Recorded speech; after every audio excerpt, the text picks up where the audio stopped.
नमस्कार साथियों, KVS academy में आपका बहुत बहुत स्वागत है। डेली करंट अफेयर की क्लास में करंट अफेयर से रिलेटेड जो भी क्वेश्चंस हैं उनको यहाँ पर हम देखते हैं और साथ ही में तथ्यों को भी हम डिस्कस करते हुए चलते हैं। साथियों अगर आप इसका पीडीएफ डाउनलोड करना चाहते हैं तो हमारे यूट्यूब के डिस्क्रिप्शन बॉक्स में हमारे टेलीग्राम चैनल का लिंक अवेलेबल है, वहाँ से जाके आप इसको डाउनलोड कर सकते हैं।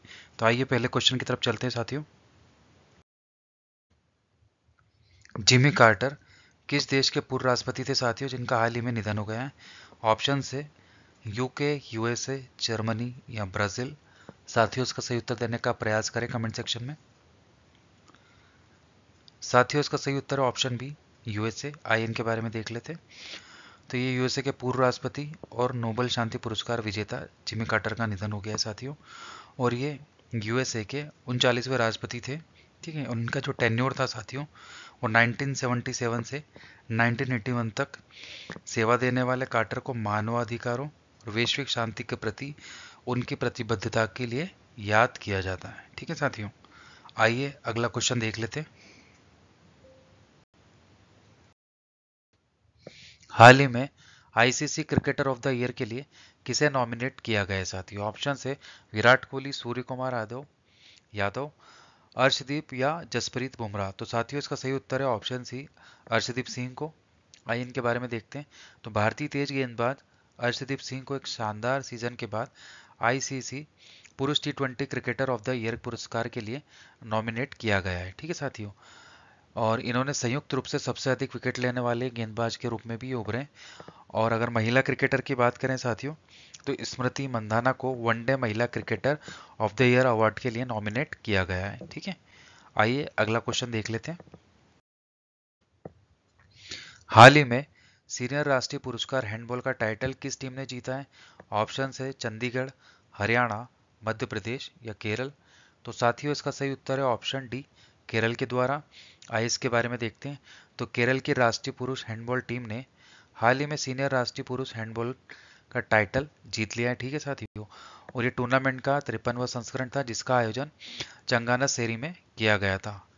और जो फाइनल मैच में चंडीगढ़ को इन्होंने 34-31 के स्कोर से हराकर चैंपियनशिप हासिल की है।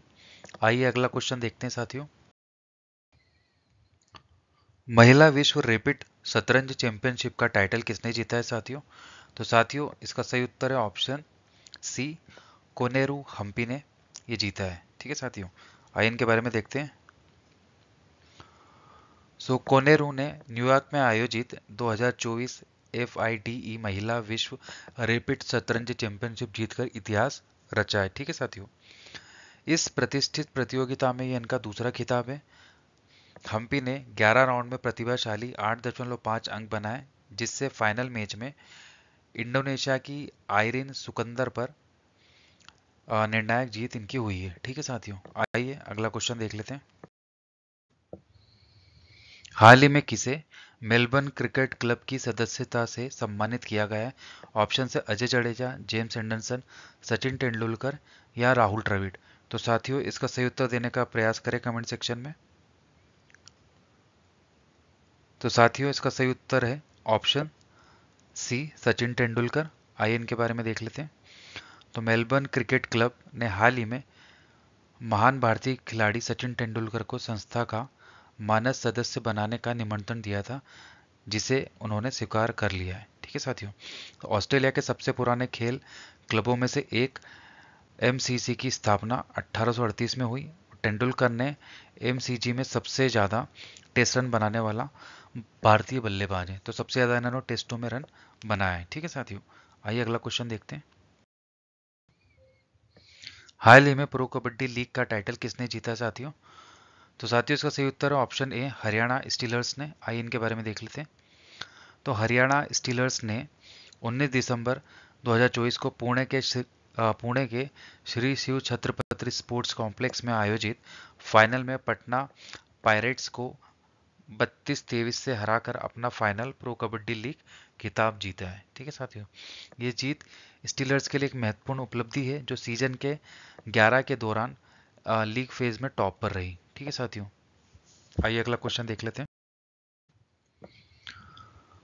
सूर्य किरण भारत और किस देश के बीच में संयुक्त सैन्य अभ्यास है? आपके ऑप्शन है साथियों म्यांमार, नेपाल, थाईलैंड या वियतनाम?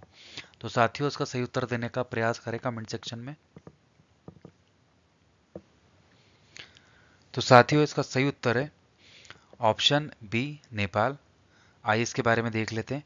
31 दिसंबर 2024 से 13 जनवरी 2025 तक नेपाल के सलझंडी में, ठीक है, नेपाली सेना द्वारा आयोजित 18वें सूर्य किरण अभ्यास में 334 सदस्यीय भारतीय सेना की टुकड़ी ने भाग ले रही है। ठीक है साथियों, और वार्षिक अभ्यास को भारत और नेपाल द्वारा बारी बारी से आयोजित किया जाता है। मतलब एक बार भारत में, एक बार नेपाल में ये होता है।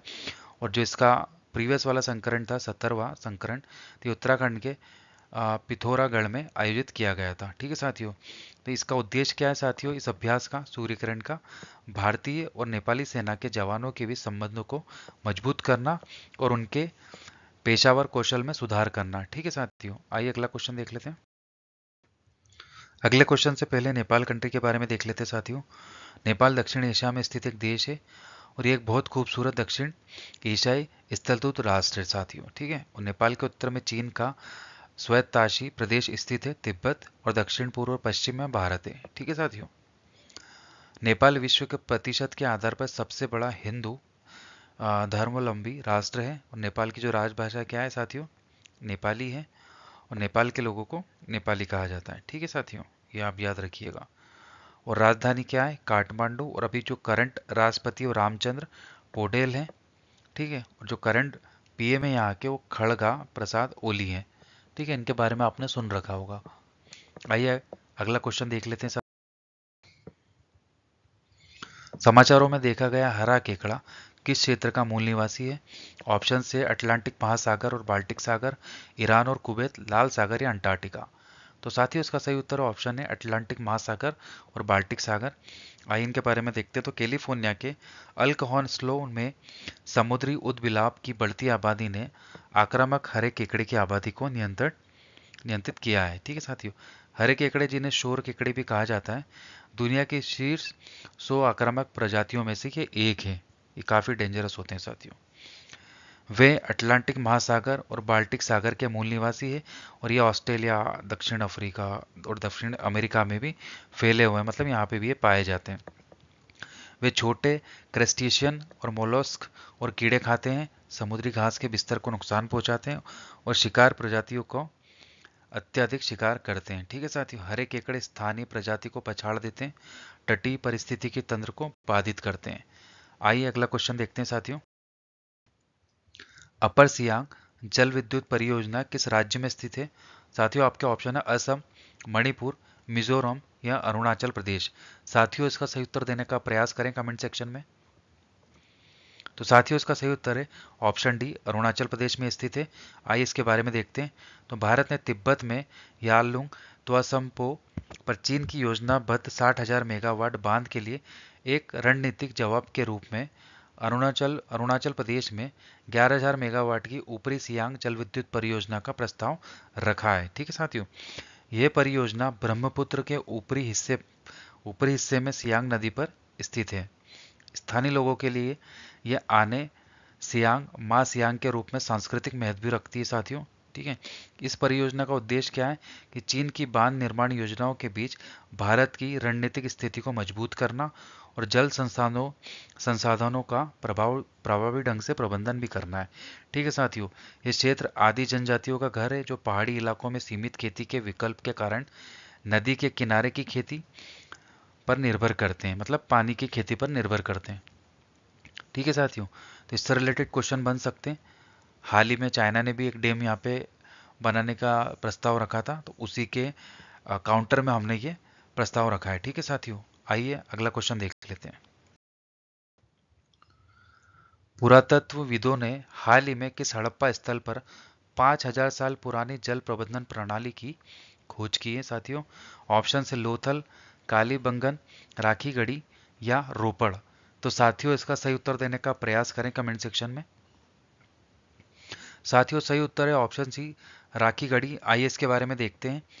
तो हरियाणा के हिसार जिले में एक प्राचीन हड़प्पा स्थल राखीगढ़ी में चल रही खुदाई से लगभग 5,000 साल पहले की उन्नत जल प्रबंधन प्रणाली और सांस्कृतिक प्रथाओं का पता चला है। ठीक है साथी, आइए आगे देखते हैं। राखीगढ़ी हड़प्पा युग का सबसे बड़ा ज्ञात स्थल है जो 865 एकड़ में फैला है और अपने ऐतिहासिक महत्व के लिए विश्व स्तर पर जाना जाता है। ठीक है साथियों, खुदाई में लगभग क्या मिला है, 3.5 से 4 फीट गहरे टीले के बीच एक जल भंडारण क्षेत्र का पता चला है।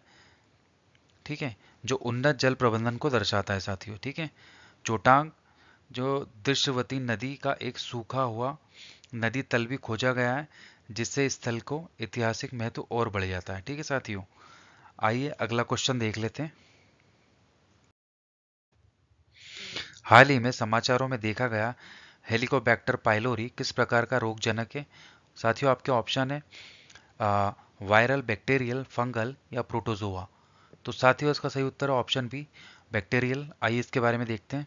तो शोधकर्ताओं ने भारत के ग्रामीण इलाकों में सीमित प्रयोगशाला पहुंच वाले अपच रोगियों में एच पाइलरी और इसके उत्परिवर्तन को पता लगाने के लिए कम लागत वाले नैदानिक उपकरण फेलुडा विकसित किया है। ठीक है साथियों, एच पाइलरी पाचन तंत्र में पाए जाने वाले एक आम जीवाणु है जो दुनिया के 43% से अधिक आबादी को संक्रमित करते हैं। ठीक है साथियों, और ये पेप्टिक अल्सर, गैस्ट्राइटिस और अपच और गैस्ट्रिक कैंसर का कारण भी बनते हैं। इन्हीं के कारण ये सारी बीमारी होती है साथियों। यह पेट में अम्लता को कम करके और अस्तर में घुसकर प्रतिरक्षा कोशिकाओं से बचकर जीवित रहता है। ठीक है, लक्षणों में क्या होता है साथियों, इसके लक्षण पेट दर्द, मतली, भूख ना लगना या वजन कम होना जैसे शामिल है। ठीक है साथियों, उपचार में पेट के एसिड को कम करने के लिए एंटीबायोटिक्स और प्रोटॉन पंप अवरोधक का उपयोग करके करके 14 दिनों की ट्रिपल थेरेपी भी शामिल है। तो यहाँ पे थेरेपी भी दी जाती है इससे इससे मतलब इसको कम करने के लिए, इससे रिलीफ देने के लिए। ठीक है साथियों, तो आइए अगला क्वेश्चन देख लेते हैं साथियों। 7 महाद्वीपों की सबसे ऊंची चोटियों पर चढ़ने वाली सबसे कम उम्र की महिला कौन है? तो साथियों, इसका सही उत्तर है ऑप्शन सी, काम्या कार्तिकेयन। आइए इनके बारे में देखते हैं। तो मुंबई के नेवी चिल्ड्रन स्कूल की 17 वर्षीय काम्या कार्तिकेयन 7 महाद्वीपों की सबसे ऊंची चोटियों पर चढ़ने वाली सबसे कम उम्र की महिला बन गई है। ठीक है साथियों, आइए अगला क्वेश्चन देखते हैं। किस भारतीय शतरंज खिलाड़ी ने दिसंबर 2024 में अपनी दूसरी महिला विश्व rapid and blitz test championship जीती है? तो साथियों, इसका सही उत्तर है ऑप्शन ए, हम्पी कोनेरू ने। ठीक है, आइए इनके बारे में देख लेते हैं। तो महिला वर्ग में देखते हैं साथियों कि भारत की कोनेरू झम्पी ने इंडोनेशिया की इरीन सुकुंदर को हराकर अपना दूसरा महिला खिताब जीता है। ठीक है साथियों, और हम्पी ने 11 राउंड में 8.5 अंक के साथ टूर्नामेंट समाप्त किया है। आइए अगला क्वेश्चन देख। बोस्निया के किस पारंपरिक प्रेम गीत को दिसंबर 2024 में यूनेस्को की मान्यता मिली है साथियों? तो साथियों, इसका सही उत्तर है ऑप्शन ए, सेव डार्लिंग का। ठीक है, बोस्निया के पारंपरिक प्रेम गीत सेव डार्लिंग का, जिसे अक्सर बाल्कन ब्लूज के रूप में जाना जाता है, ठीक है, को यूनेस्को द्वारा मान्यता दी गई है। 27 दिसंबर 2024 को अमूर्त सांस्कृतिक विरासत की राष्ट्रीय सूची में शामिल शामिल किया गया है। ठीक है साथियों, आइए अगला क्वेश्चन देख लेते हैं। सूर्य किरण अभ्यास भारत और देश की सेनाओं के बीच एक संयुक्त सैन्य अभ्यास है। तो किस कंट्री के साथ हम ये युद्ध अभ्यास करते हैं, उस कंट्री का आपको नाम बताना है। बांग्लादेश, नेपाल, श्रीलंका या भूटान? तो साथियों, इसका सही उत्तर देने का प्रयास करें कमेंट सेक्शन में। तो साथियों, इसका सही उत्तर है ऑप्शन बी, नेपाल के साथ हम ये अभ्यास करते हैं। आइए इसके बारे में देखते हैं। अभ्यास सूर्य किरण भारत और नेपाल की सेनाओं के बीच एक महत्वपूर्ण संयुक्त सैन्य अभ्यास है। इस वार्षिक परीक्षण का कार्यक्रम का 18वां संस्करण 31 दिसंबर 2024 से 13 जनवरी 2025 तक नेपाल के सलझंडी में आयोजित किया जाना है। ठीक है साथियों, तो साथियों आज का सेशन यहीं समाप्त होता है। आज की क्लास आपको कैसी लगी बिल्कुल आप कमेंट सेक्शन में बताएं। अगर आपको वीडियो अच्छा लगता है तो बिल्कुल आप इसको लाइक करें, हमारे चैनल को सब्सक्राइब करें। कल फिर मिलते हैं करंट अफेयर्स की क्लास में। Thank you.